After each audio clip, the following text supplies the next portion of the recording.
Bonsoir à tous. 2 ans presque jour pour jour après le lancement de travaux par le chef de l'État djiboutien Ali Sabié, le projet d'adduction d'eau potable de l'Éthiopie pour notre pays passe aujourd'hui du stade de projet à la réalité. En effet, la boucle est bouclée avec l'arrivée depuis dimanche dernier dans le 2 réservoirs d'Ali Sabié de 4000 premiers mètres cubes d'eau. C'est donc à cet événement sans précédent et déterminant pour l'avenir de notre pays que nous vous proposons de traiter dans ce 12e numéro de votre magazine Dossier du mois. Nous sommes ici au PK23 où se trouvent derrière moi les 14 réservoirs de 20 000 mètres cubes, chacun devant alimenter la ville de Djibouti pour un volume total de 80 000 mètres cubes par jour. Après l'interconnexion électrique en 2011, la ligne de chemin de fer effective depuis janvier 2016, c'est le 3e projet d'envergure et qui plus est dans un domaine vital qui nous relie désormais à l'Éthiopie. Et c'est là, dans le cadre de la politique d'intégration économique et commerciale, que le leader des deux pays, le président Ismaël Omar Guelleh et le défunt Premier ministre éthiopien Meles Zenawi, ont décidé d'engager au début de l'année 2000 pour un partenariat gagnant-gagnant. Gros plan donc ce soir sur ce projet d'adduction d'eau potable avec au menu une série d'éclairages sur le site de la vallée de Koulan où se trouve le 28 forage devant alimenter Djibouti. Reportage dans cette émission. Infographie également sur les chiffres et informations clés du projet, notamment le processus technique de l'adduction d'eau et enfin dans la dernière partie de l'émission, vous écouterez les explications du directeur général de l'ONEAD, M. Mohamed Fouad Abdo, qui a accepté de répondre à mes questions de retour du site de la vallée de Koulan. Adduction d'eau potable du projet à la réalité, c'est le thème de ce 12e numéro de Dossier du mois. Bienvenue à tous. C'est donc le 22 mars 2015 que le président de la République donne officiellement à Ali Sabié le coup d'envoi des travaux de ces projets considérés à juste titre comme historiques et déterminants pour l'avenir de ces pays dans sa quête pour son développement. Il faut savoir que le projet est pertinent dans les contextes des caractéristiques climatiques de notre pays, avec une pénurie d'eau potable due entre autres à une pluviométrie moyenne inférieure à 200 mm par an et un taux de salinité élevé du peu de ressources en eau que le pays dispose. Dans un discours prononcé au cours de cette cérémonie, le président Ismaël Omar Guelleh a mis en exergue l'importance de ces projets transfrontaliers pour apporter une solution adéquate à l'une des problématiques les plus difficiles à résoudre et qui a toujours constitué un handicap majeur pour notre pays. Et le président Ismaël Omar Guelleh d'affirmer qu'en ce gouvernement et lui-même, depuis son accession à la présidence de la République, le règlement de la question de l'eau, sans lesquels aucun développement n'est possible, a toujours constitué pour lui et ses différents gouvernements une priorité absolue. Enfin, le président de la République a mis en relief que ces projets sont le résultat non seulement du partenariat privilégié que nous avons engagé avec la République fédérale d'Éthiopie, avec qui plusieurs projets d'intérêt mutuel nous lient, mais également grâce à la précieuse coopération avec la République populaire de Chine qui a accepté de financer ces projets, comme d'autres d'ailleurs qui sont aujourd'hui une réalité. ku dambayni doonaan dalkeenu biyaha uu u baahan yahay way jiraan biyo cali sabiix laakiin biyihii ma cabi karaysaan warshad bay nagu ajburtay inaan dhisno oo biyihii lagu safeeyo xalle way buuxaan biyo laakiin looma samaynin biyahaas inaan cabi karno maxaa yeelay waxay leeyihiin wax la yidhaahdo sulfaat badan bay leeyihiin waxa dee loo baahan yahay in iyagana dib loo warshadeeyo biyahani aan sheegaynay warshadayna uma baahno kuwa adisaba lagu cabana way ka fiican yihiin bay yidhaahdeen culimmadu sidaa daraaddeed waxay nagu joogaan lacag ahaanna maba jiraba haddana inta dadkeenna qaarkii baa yara guuxguuxo oo waxay yidhaahdaan waa sidee dal kala biyo la nooga keenaya maxay bon waxaanu leenahay adduunku globalisé waxa la yidhaahdaa jira dunidu waa isdhex gashay biyahaasi dhaqaalaha hortii dadka aacabkiisa haddii la yidhaahdo mooyaan laakiin dhaqaalihiina waxbay u tarayaan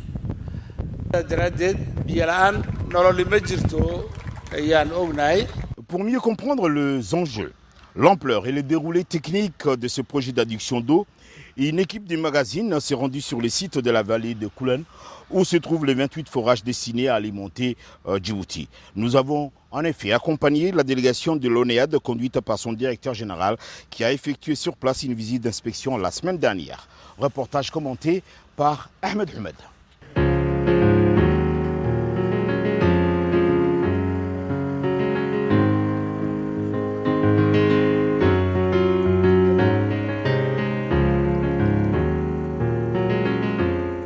Après 2 ans de travaux, le projet d'adduction d'eau potable de l'Éthiopie pour Djibouti est aujourd'hui une réalité incontestable. Nous sommes ici, dans la vallée de Koulan, située à une trentaine de kilomètres de la ville de Adagalla, où se trouve la principale station de pompage.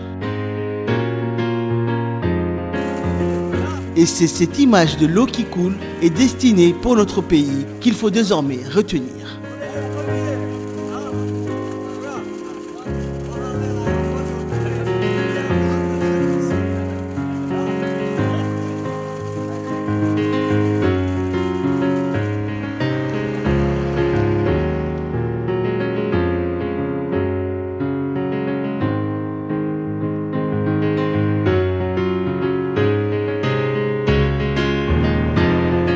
À la faveur de la visite d'inspection effectuée par le directeur général de l'ONEAD, M. Mohamed Fouad Abdo, à la tête d'une délégation comprenant notamment ses principaux collaborateurs en charge du projet, des représentants de la société chinoise chargée de la construction, des représentants du bureau d'études éthiopien chargé du suivi des travaux ainsi que par le consul de Djibouti à Deridawa, M. Aden Moussa Arre. Nous sommes en mesure de vous présenter dans les détails les tenants et aboutissants de ce projet déterminant dans la résolution de la problématique de la rareté et donc de l'insuffisance de l'eau potable dans notre pays. C'est cette vaste étendue de terre, en plein pays Issa, dans la région de Adagalla, plus précisément la vallée de Koulan, située à mi-chemin entre la ville de Deridawa et la frontière de Galilée, que se trouve la zone de captage. Quelques chiffres sont nécessaires pour comprendre l'ampleur et la pertinence de ce projet en termes de potentiel de la ressource. Selon les responsables techniques djiboutiens et éthiopiens en charge du dossier, la superficie totale du site d'exploitation octroyé par le gouvernement éthiopien en faveur de la République de Djibouti est estimée à 4000 hectares. Sur ce site, 28 forages, dont vous voyez quelques-unes à l'image, vont alimenter Djibouti pour un volume total de 103 000 m3 par jour, ce qui représente un volume annuel de 36 500 000 m3. Il faut savoir que la vallée de Koulan dispose d'un potentiel d'eau potable exploitable de 98 millions de mètres cubes par an, c'est-à-dire 270 000 m3 par jour. Sur ce volume, Djibouti exploitera 103 000 m3, ce qui représente 37% du volume total exploitable.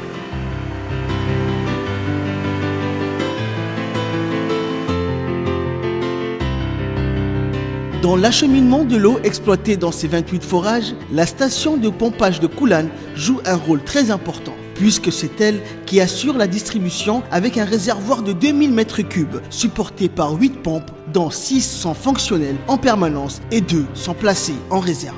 Une deuxième station de pompage avec les mêmes spécificités techniques est située dans la ville de Adagalla, qui va servir de relais et de refoulement vers la troisième station de pompage qui se trouve sur une montagne de 1000 mètres avec un réservoir de 5000 m3 et à partir de là, c'est la loi de la gravité qui va jouer pour alimenter les réservoirs situés sur le territoire djiboutien.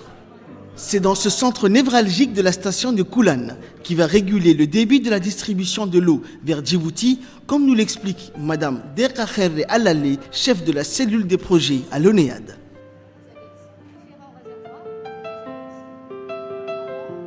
Le descriptif du projet, donc c'est un projet de 350 km de conduites qui vont être posées depuis la région de Koulan Valley où on se trouve aujourd'hui jusqu'à Djibouti. Il y a 28 forages qui sont prévus aussi, qui sont achevés maintenant et qui étaient prévus dans le projet. Il y a 2 stations de pompage, dont la station aujourd'hui qu'on est la station de Koulan. La deuxième, c'est la station de Adagalla. il y a 15 réservoirs, dont 4 au niveau en Éthiopie et 11 qui se trouvent dans notre pays, c'est-à-dire à Djibouti. Donc l'état d'avancement actuel à l'état d'aujourd'hui, elle est de 90%, un peu plus de 90%. Donc le projet avance très bien, comme vous pouvez le constater aujourd'hui. Donc l'eau est même arrivée. Alors, Madame Dera, expliquez-nous le cheminement de l'alimentation de l'eau potable, de l'adduction d'eau potable de l'Éthiopie jusqu'à Djibouti. Comment il va se dérouler techniquement, matériellement? Donc, comme je disais tout à l'heure, on a foré 28 forages qui ont été forés à des profondeurs de 500 mètres de profondeur. Et la capacité, en fait, le débit de chaque forage, c'est 50 litres par seconde. Donc vous pouvez voir déjà la quantité, c'est vraiment très important. Donc à partir de ce forage, l'eau arrive dans la station actuelle qu'on est là.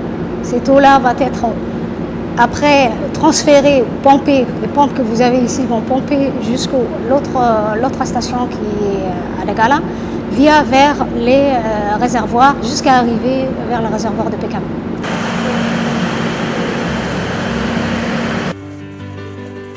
Pour ce qui est de la qualité de l'eau, elle répond et de loin aux normes fixées par l'Organisation mondiale de la santé. Elle est estimée à 500 mg par litre de solides totaux dissous. La norme de l'OMS étant de 1000 mg par litre.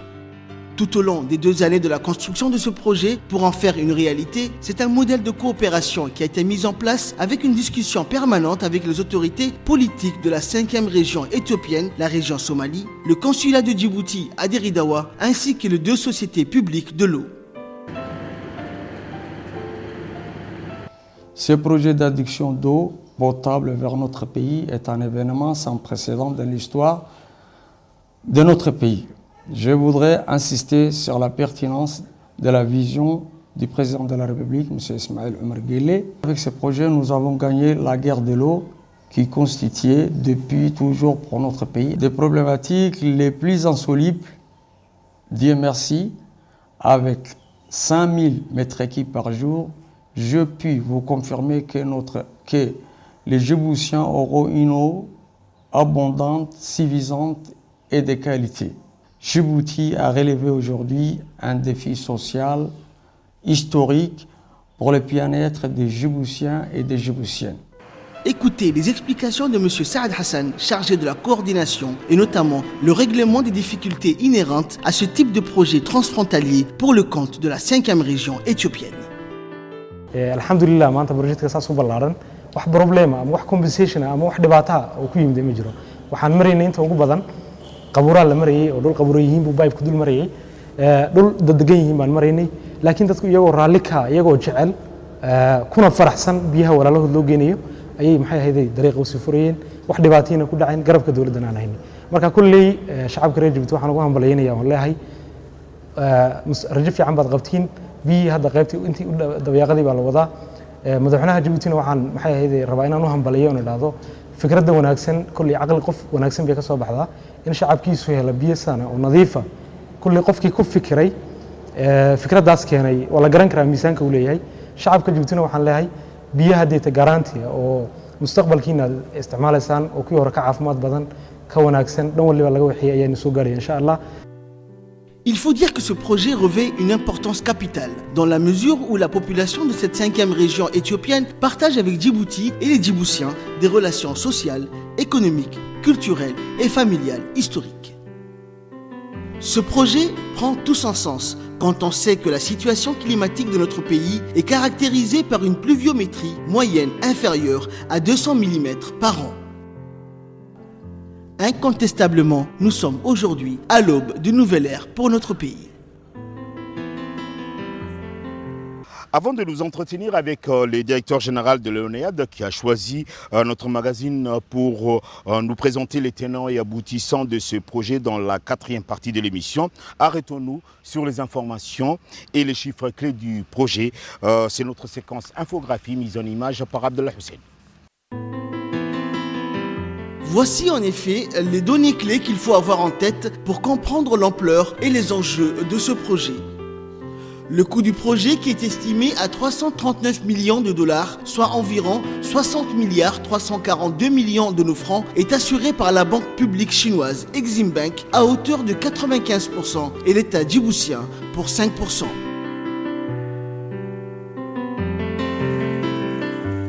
Le débit journalier à destination de notre pays est estimé à 100 000 mètres cubes. Voici schématisé sur cette carte le processus d'acheminement de l'eau à partir de la centrale de pompage de la vallée de Koulan jusqu'à la centrale de distribution du PK23. Le premier réservoir situé à la station de pompage de Koulan dispose d'un volume de 2000 mètres cubes. Adagalla avec un réservoir de 2000 mètres cubes. Vient ensuite la colline de Anthil avec un réservoir de 3000 mètres cubes. Aïcha'a avec un réservoir de 3000 mètres cubes. Côté djiboutien, c'est la ville d'Ali Sabié qui accueille les deux premiers réservoirs, dont un de 1000 mètres cubes destiné à l'alimentation de la ville d'Ali Sabié et de sa région, et un deuxième réservoir dit tampon de 3000 mètres cubes.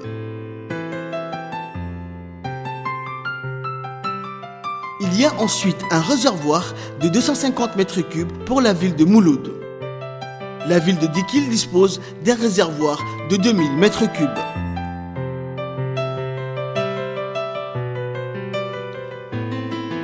Un autre réservoir est situé au PK51 avec un volume de 3000 mètres cubes. Vient ensuite le réservoir devant alimenter les villes de Wéa et Darta avec un volume de 1000 mètres cubes. Au rond-point d'Arta est situé un réservoir de 2000 mètres cubes.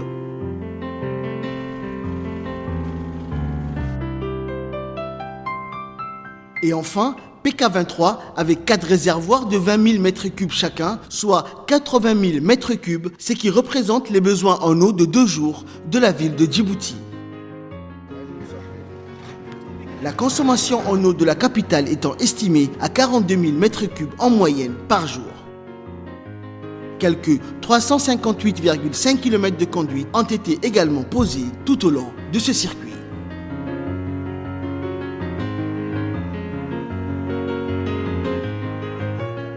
Parallèlement, et en prélude à l'acheminement de l'eau potable en provenance de l'Éthiopie, l'ONEAD a lancé au mois de septembre de l'année dernière un vaste chantier de modernisation de l'intégralité du réseau de distribution de l'eau dans la ville de Djibouti, vétuste et à bout de souffle. Il s'agit de 80 km de pose d'un nouveau réseau moderne pour accueillir cette adduction d'eau potable. Une de nos équipes a suivi ces travaux. Voici son reportage.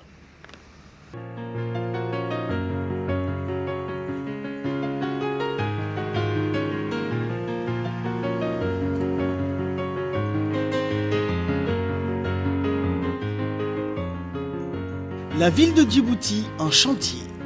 Ces travaux sans précédent sont réalisés dans le cadre de la modernisation de l'ensemble des conduites d'eau de la ville de Djibouti et de son agglomération.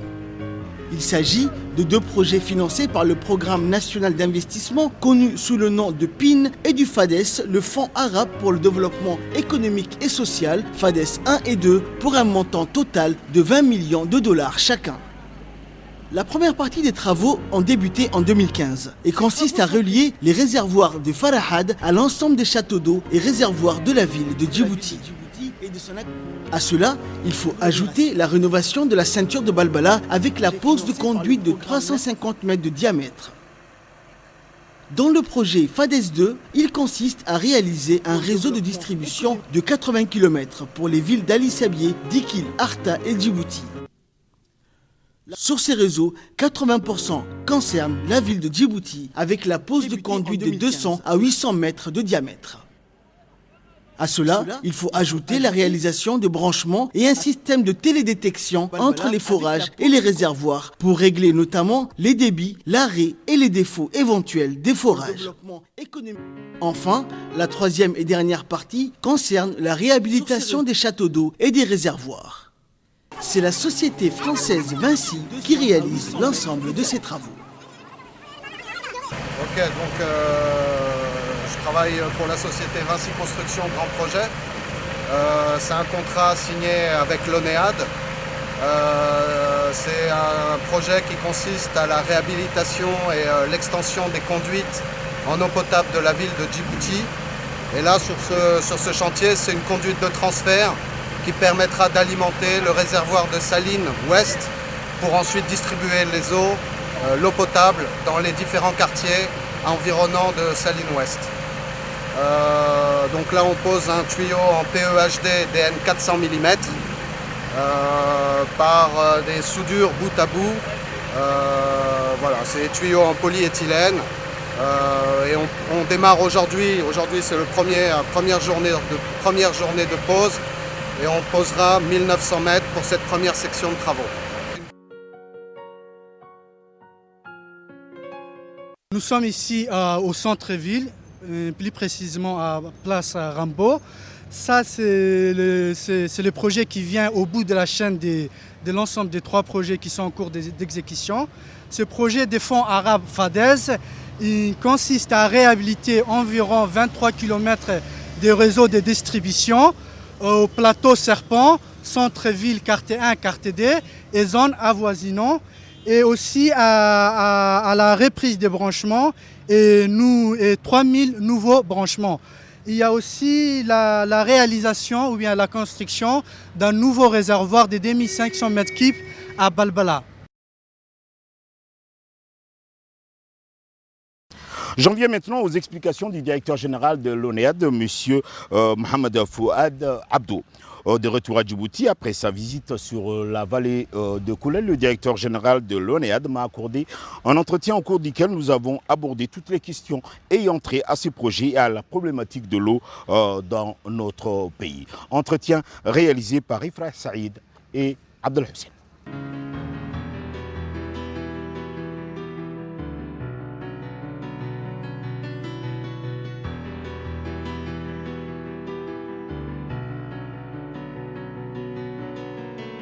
Monsieur le directeur général, quelques jours après votre visite sur les sites de la vallée de Koulen, dans le cadre de la station de pompage de la vallée de Koulen, dans le cadre donc du projet d'adduction d'eau potable de l'Éthiopie vers Djibouti, dans quel état d'esprit vous êtes?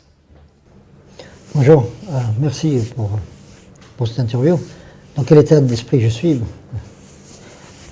Je suis comme un enfant qui attend en fait de voir que son jouet ou les choses qu'il a attendues depuis si longtemps arrivent.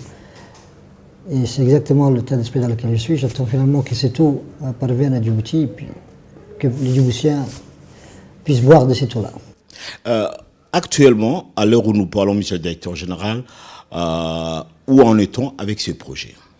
Comme vous avez pu le constater dans les différents reportages que nous avons faits, les premiers tests sont très positifs, les premiers forages ont été mis en service et l'eau déjà actuellement, donc il faut connaître les schémas techniques pour vous expliquer, mais on est à peu près, on a dépassé les zones de forage, on est actuellement au 3e réservoir qui est le dernier en termes de pression. À partir de ce réservoir, les eaux normalement doivent arriver gravitairement et dépasser la frontière, arriver vers le premier réservoir à Djibouti, c'est-à-dire à Ali Sabié. Ali Sabié, quand est-ce que, selon vos prévisions, cette eau va arriver? Comme vous savez, on est dans les tests techniques. Donc il est technique, on est en train de nettoyer, rincer la conduite et vérifier la pression donc à différents points du réseau. Et techniquement, si les tests sont, qu'il n'y a pas de fuite ou un certain nombre de problèmes au niveau des conduites et des pompes, théoriquement l'eau arrivera à Ali Sabié vers le 20 mai, le 25 mai. D'accord. Pour rappeler peut-être aux Djiboutiens et à nos compatriotes, monsieur le directeur général, sur l'importance de projet, peut-être rappeler les enjeux de l'eau potable, de ressources phréatiques, des nappes phréatiques à Djibouti, de l'insuffisance de l'eau dans notre pays. Qu'est-ce qui a motivé ce projet? Ce n'est pas un secret pour personne. Depuis qu'on est tout petit, depuis un moment, on réalise que l'eau est de plus en plus salée. Puis la quantité d'eau disponible n'est pas suffisante donc, face à l'augmentation de la population, ce qui est normal comme dans tous les pays, mais également compte tenu des gros projets d'investissement actuellement donc, qui voient le jour à Djibouti. Vous savez, sans eau, vous ne faites rien. Hein, quelle que soit l'industrie que vous voulez faire, le développement, ou même le développement humain, ou même les écoles, sans eau, vous ne pouvez rien faire. Donc il est normal d'ailleurs de considérer que l'eau est la priorité de tout. Et c'est pour cela que nos politiciens, et donc à leur tête le chef de l'État bien sûr, a tenu à bras le corps en fait pour trouver une solution à ce problème d'eau. Djibouti est un tout petit pays et la seule nappe actuellement disponible est depuis un moment surexploitée. Donc les techniciens et les études sont allés vers différentes études. Quelle solution pour l'avenir de Djibouti? On a parlé également donc, de la nappe d'Halé, qui se trouve à plus de 200 km de Djibouti. Et nous avons fait des études technico-économiques, nous avons comparé entre la nappe d'Halé, le dessalement, etc. Puis techniquement et financièrement, le dessalement a été d'abord la première option qui était envisagée. Et nous avons, avec nos amis donc, et nos partenaires de l'Union européenne, planifié la réalisation d'une usine de dessalement. Mais comme vous le savez, le dessalement coûte cher. En termes d'énergie notamment. En termes d'énergie et puis en termes d'investissement aussi, donc le dessalement. Il fallait trouver le financement. C'est chose qui était faite. Mais les quantités prévues dans l'usine de dessalement ne suffiront qu'à peine pour combler une partie des forages déjà trop salés. Donc même en faisant le dessalement, la problématique de l'eau ne serait pas résolue. C'est là que le chef de l'État et son ami et défunt Premier ministre éthiopien, M. Meles Zenawi, ont eu l'extraordinaire idée de penser que pourquoi pas ne pas acheminer de l'eau depuis l'Éthiopie qui est tout proche et qui regorge en termes de ressources en eau. Et cette idée géniale politiquement a été rendue possible grâce justement à un troisième partenaire qui est la Chine qui a accepté de financer ce projet-là. Donc c'est avant tout d'abord un rêve politique, un choix stratégique qui nous a permis aujourd'hui donc de pouvoir réaliser ce projet-là. Et c'est l'idée politique qui était à l'origine de tout ça, et le financement bien sûr de nos partenaires chinois. Et aujourd'hui donc, tout ce projet voit le jour grâce à tout ça.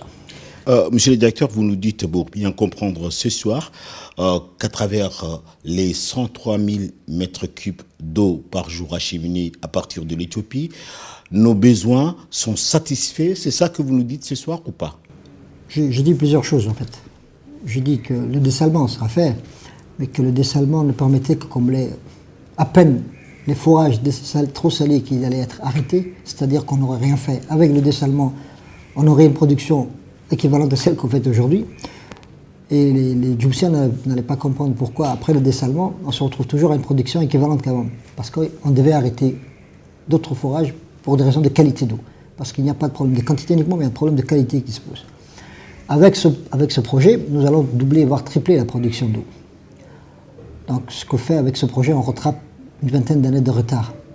Et on se projette sur les 20 prochaines années.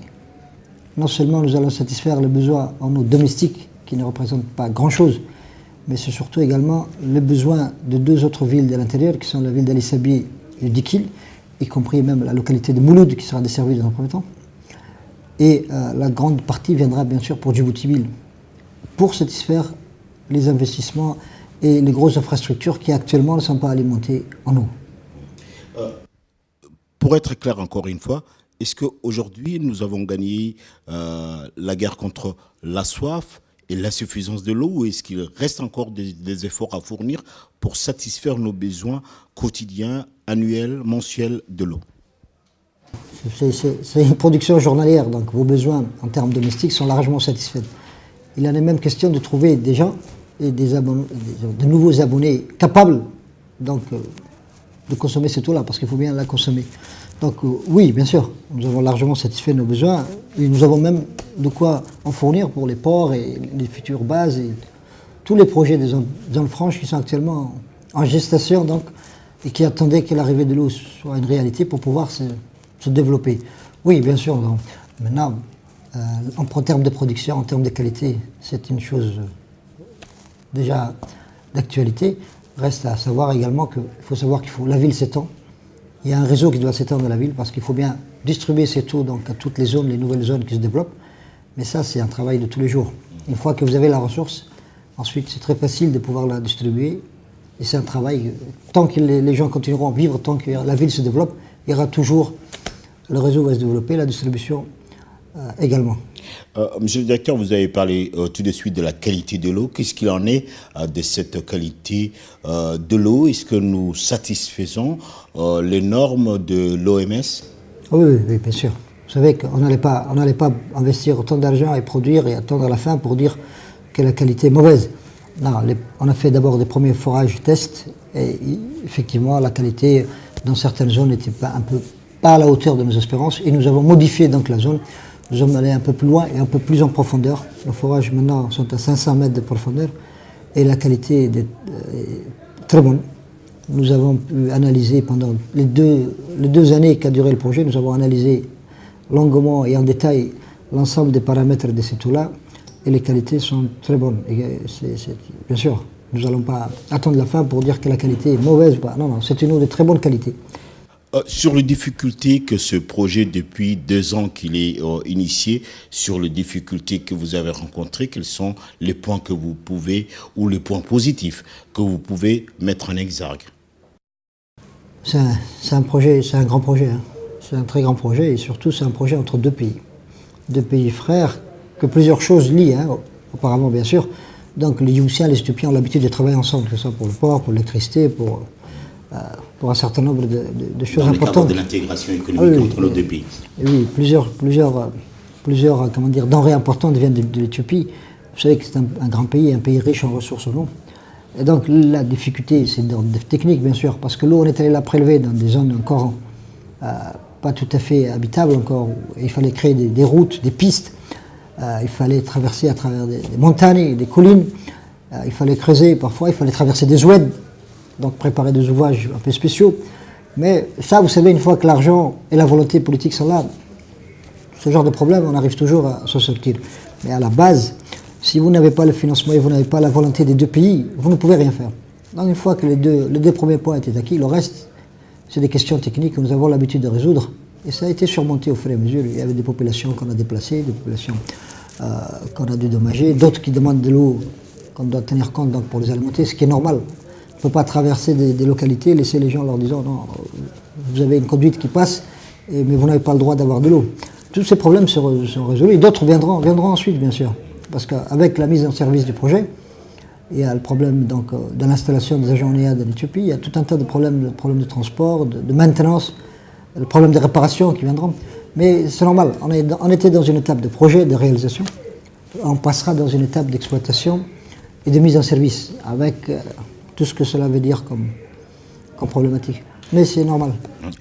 Monsieur le directeur, par rapport au projet initial qui portait essentiellement sur les forages et l'acheminement de ce taux, d'autres paramètres, d'autres projets se sont greffés à l'intérieur de ce projet, notamment dans l'amélioration, dans la modernisation du réseau de distribution de l'eau. Qu'est-ce que vous pouvez nous en dire?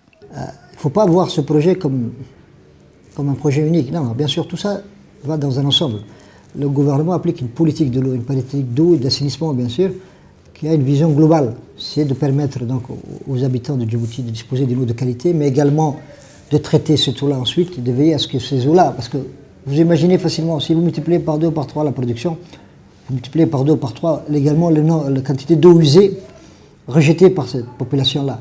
Donc là, les choses doivent être allées de pair. C'est pour ça qu'il est prévu également, non seulement pour pouvoir distribuer cette eau, de développer et améliorer le réseau d'eau de distribution, et c'est ce que nous avons commencé déjà depuis quelques années, que nous allons continuer à faire, parce que je vous ai dit tout à l'heure, tant que la ville s'agrandit, tant qu'il y a des nouveaux quartiers, il y aura toujours une extension de réseau, une réhabilitation de réseau.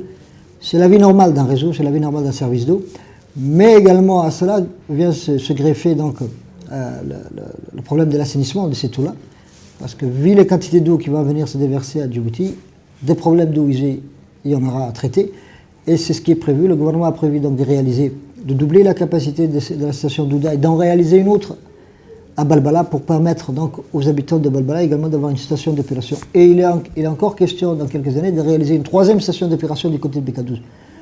Tout cela est fait de manière synchronisée. Donc réhabilitation, extension de réseau, augmentation des capacités de traitement, extension de réseau d'assainissement. Je pense que maintenant les choses vont aller de pair. Et les districts ne sont pas oubliés dans tout ça. Donc il est prévu également donc, à l'ICB et à Dikil, comme je vous l'ai dit, en termes de Koutoum. Dans le nord également, nous avons des projets de réalisation de forage et nous avons déjà commencé à le faire au niveau de Bok. Et cette année va démarrer également des projets au niveau de Tadjoura, non seulement au niveau des forages, mais au niveau des réseaux de ces régions-là.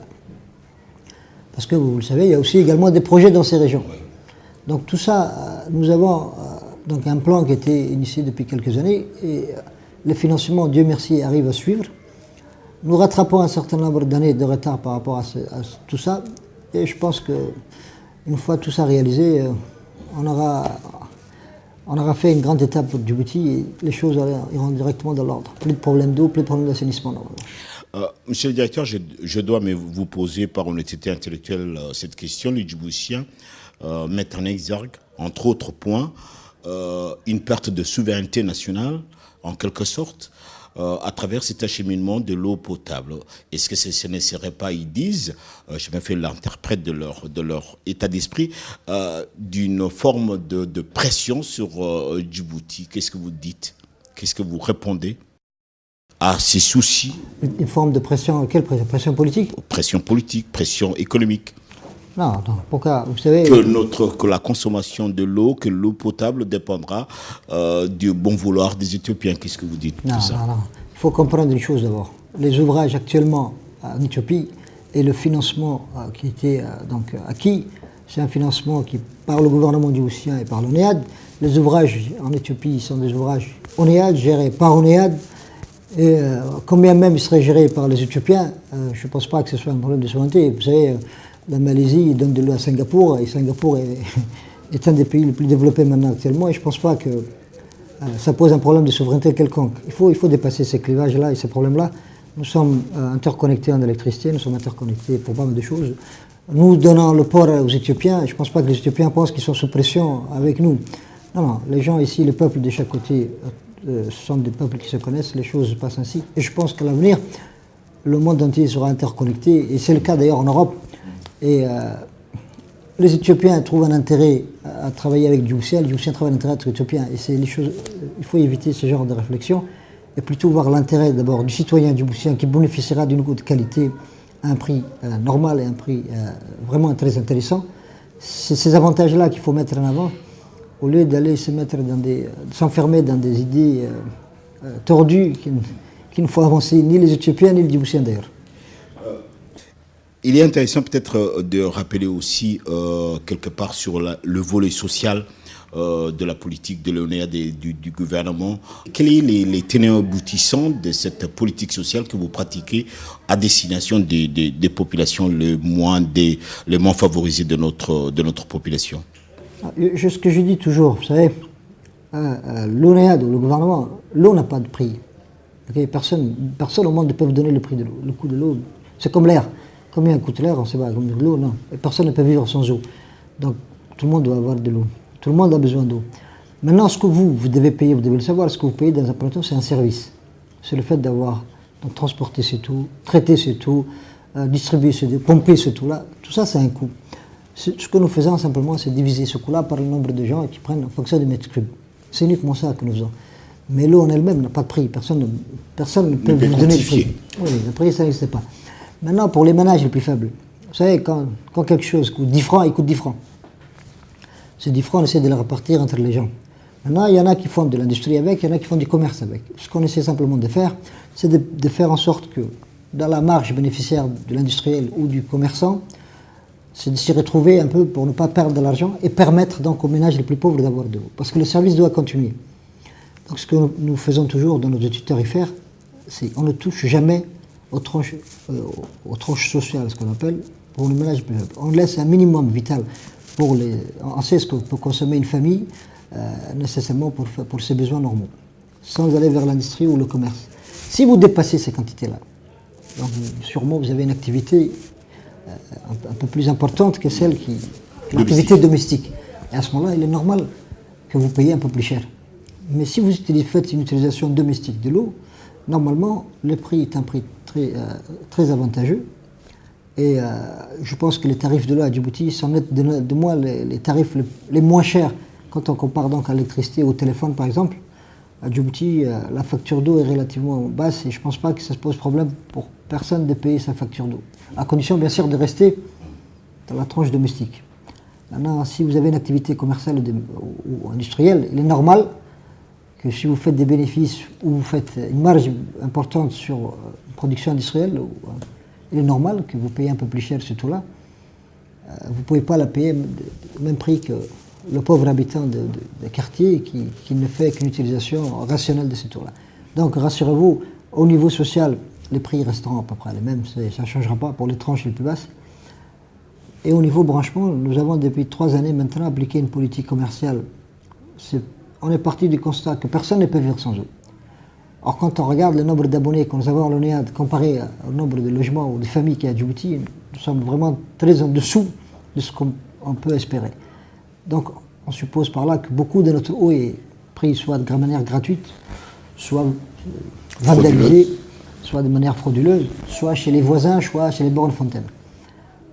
Donc, pour aller vers les populations, nous avons appliqué une politique commerciale agressive, c'est que actuellement, quel que soit là où vous habitez, l'ONEAD fait à ses frais l'extension de réseau pour venir vers vous, et vous avez un coût, un branchement social qui est de 46 000 francs.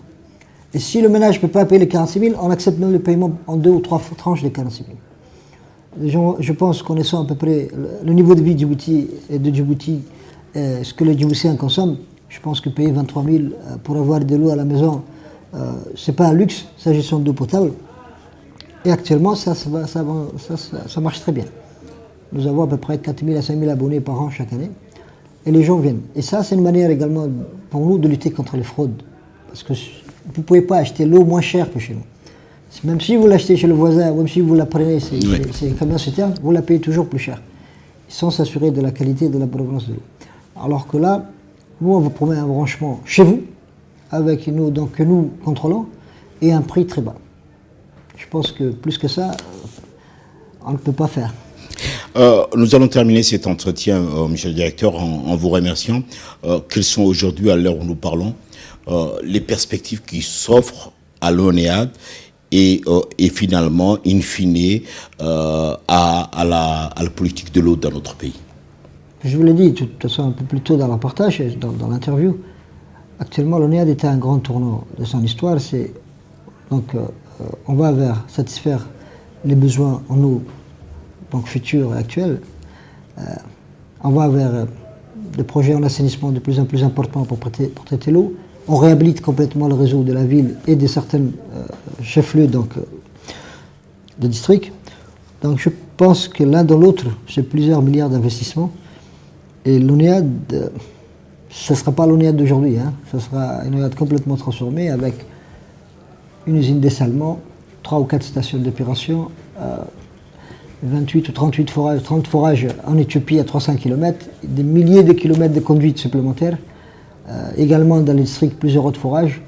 Donc l'ONEAD est en phase de transformation et je souhaite vraiment relever ce défi-là parce que ce n'est pas un défi simple, mais ça permet aux Djiboutiens d'avoir un avenir en matière d'eau et d'assainissement, vraiment un avenir très serein, un avenir radieux.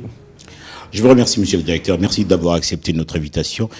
Voilà, nous arrivons au terme de cette émission. Merci de nous avoir suivis. J'espère que nous vous avons apporté tout l'éclairage nécessaire pour comprendre les enjeux et l'ampleur de ces projets qui, je pense, va changer la face de Djibouti dans un domaine aussi vital que l'eau. Merci aux équipes de communication de l'ONEAD, aux équipes techniques et de la communication de l'ONEAD qui nous ont apporté leur précieuse collaboration dans la production de cette émission. Merci aux équipes techniques et de production de WAPROD qui ont entièrement réalisé et produit ces magazines. Merci à vous pour votre fidélité. Excellente soirée. Bonsoir. Merci et à très bientôt pour un nouveau magazine de Dossier du mois. Excellente soirée.